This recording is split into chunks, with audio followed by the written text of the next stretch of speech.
He was no ordinary man.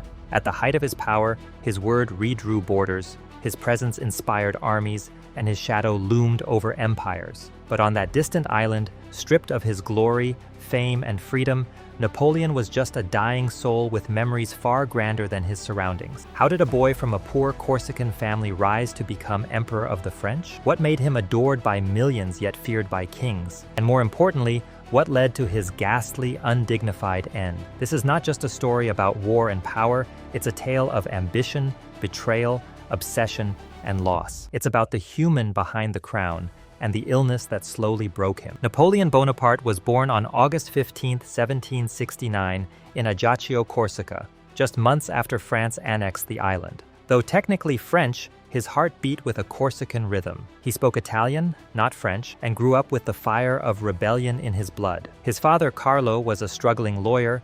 His mother, Letizia, was fiercely protective and ambitious. At just 9 years old, Napoleon was shipped to mainland France to study at a military academy. There, he was mocked for his accent, short stature, and foreign roots. While the other boys played, Napoleon read voraciously: history, strategy, philosophy. His mind sharpened like a blade. He graduated early and became a second lieutenant at just 16.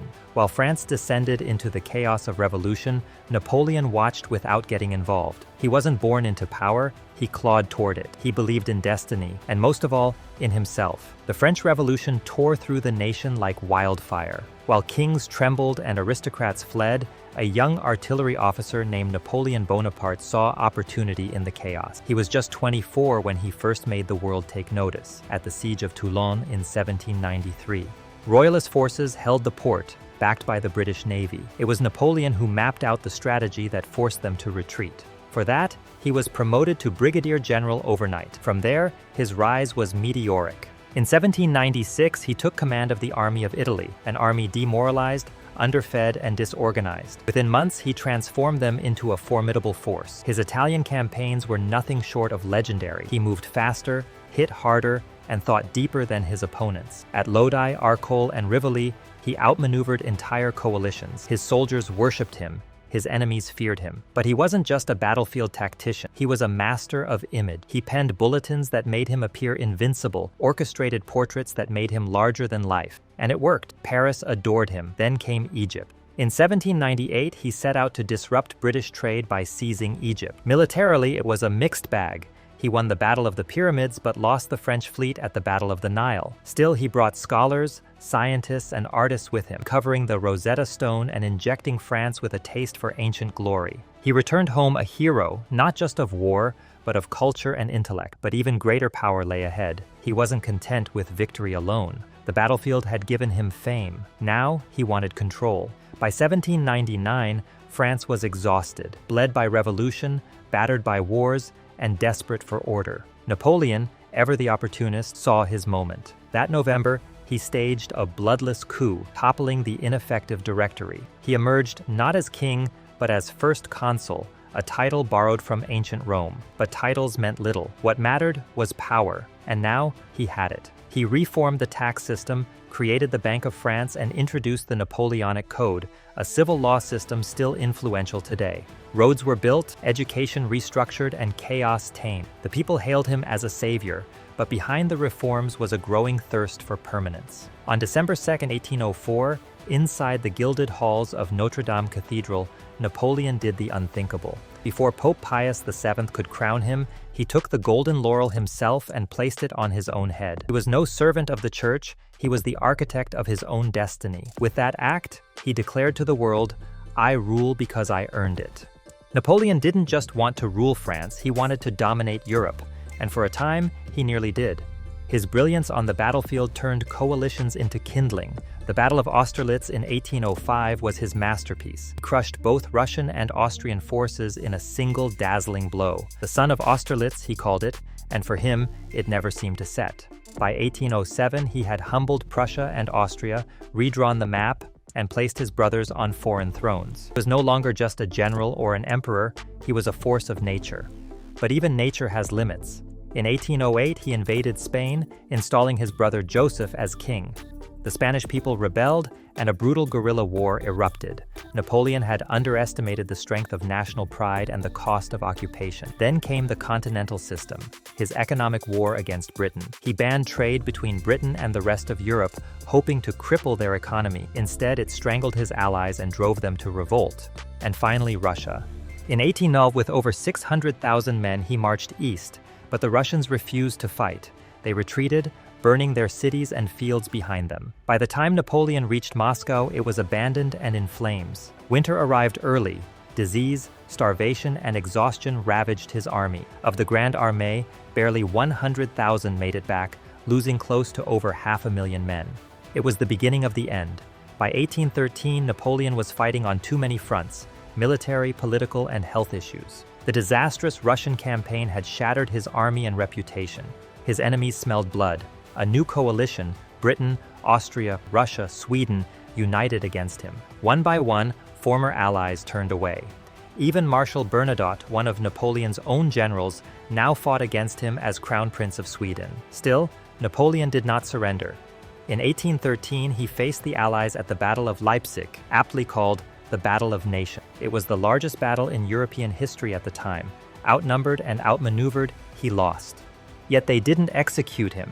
Instead, they gave him a kingdom of sorts. He was exiled to Elba, a tiny Mediterranean island. They allowed him a modest palace, a small retinue, even a personal army. Napoleon, ever the planner, reorganized the island like a miniature empire. But peace wasn't in his nature. Never was contentment. Less than a year later, in March 1815, he escaped. One ship, a few loyal men. He landed in France and began marching toward Paris. The news stunned Europe. Allies panicked. Troops were sent to arrest Napoleon, but when they met him on the road, something miraculous or terrifying happened. Napoleon stepped forward, opened his coat, and said, "If any of you will shoot your emperor, here I am." No one fired. They joined him. In weeks, Napoleon had reclaimed his throne. Thus began the 100 Days, a brief, blazing return to power. But the Allies moved swiftly. Britain and Prussia gathered their forces. On June 18, 1815, Napoleon faced them at Waterloo. The day began with hope, but rain had soaked the battlefield, delaying his attack. Timing unraveled. His famous Marshal Ney charged too early. The Prussians arrived before expected. By dusk, the dream was over. Napoleon had lost. He tried to flee to America but was intercepted by the British. This time there would be no island palace, no miniature empire. He was sent to St. Helena, a remote wind-lashed rock in the South Atlantic, thousands of miles from France.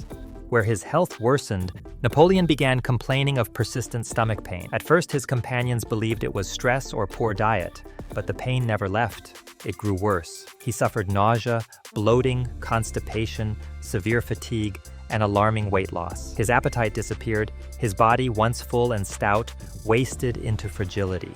Then came the vomiting. Dark, bloody, frequent. His skin grew yellow, his eyes are sunken, he could barely leave his bed. Napoleon was dying. Doctors at the time called it a gastric disorder, and after his death on May 5, 1821, his personal physician, Dr. Francesco Antomarchi, conducted an autopsy. The report claimed Napoleon had a large ulcerated stomach tumor, likely a form of advanced gastric cancer. His father, Carlo Bonaparte, had died of stomach cancer at 38, suggesting a hereditary curse. But the story didn't end there. In the 1960s, scientists examining preserved strands of Napoleon's hair discovered elevated levels of arsenic, a slow-acting poison. This revelation gave rise to a new theory. Napoleon had been poisoned either deliberately by his British captors or accidentally by the arsenic-laced green pigment in the wallpaper at Longwood. Moisture and mold may have helped release the toxin into the air he breathed daily. Whatever the actual cause, the illness had a profound psychological effect on him. As his body deteriorated, so did his spirit. Once known for his relentless energy and towering ego, Napoleon became increasingly introspective and paranoid. He obsessed over his legacy, dictated memoirs, and revised the past to favor himself. He no longer fantasized about escape. He fantasized about history remembering him correctly. He had lived as a titan, but the illness humbled him. It robbed him of control, of dignity, and power. He could conquer kingdoms, but not his own stomach. Toward the end, he could barely speak. Those who stood by him described a haunting transformation. His voice faint, his movements weak, his breath labored. Even in agony, his mind drifted to war, to love, and to a life that had long vanished. Napoleon didn't die on the battlefield. He died decaying from within, defeated by a disease no strategy could outmaneuver. So, what truly ended the life of Napoleon Bonaparte? Was it stomach cancer, slow arsenic poisoning, or the crushing weight of exile and regret? Or was it all of them?